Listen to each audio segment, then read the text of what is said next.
بسم اللہ الرحمن الرحیم۔ السلام علیکم ورحمۃ اللہ وبرکاتہ۔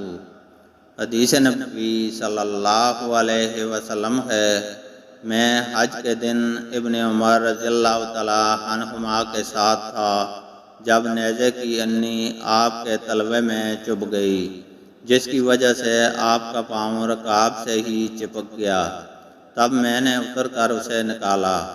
یہ واقعہ منی میں پیش آیا تھا جب حجاج کو معلوم ہوا، جو اس زمانہ میں ابن زبیر رضی اللہ تعالی عنہما کے قتل کے بعد حجاج کا امیر تھا، تو وہ بیمار پرسی کے لیے آیا۔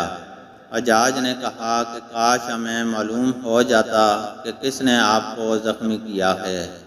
اس پر ابن عمر رضی اللہ تعالی عنہما نے فرمایا کہ تو نے ہی تو مجھ کو نیزہ مارا ہے۔ حجاج نے پوچھا کہ وہ کیسے؟ آپ نے فرمایا کہ تم اس دن ہتھیار اپنے ساتھ لائے جس دن پہلے کبھی ہتھیار ساتھ نہیں لایا جاتا تھا۔ عیدین کے دن تم ہتھیار حرم میں لائے، حالانکہ حرم میں ہتھیار نہیں لایا جاتا تھا۔ اللہ تعالیٰ سے دعا ہے کہ وہ ہمیں قرآن اور حدیث کو سننے، سمجھنے اور اس پر عمل کرنے کی توفیق عطا فرمائے، آمین۔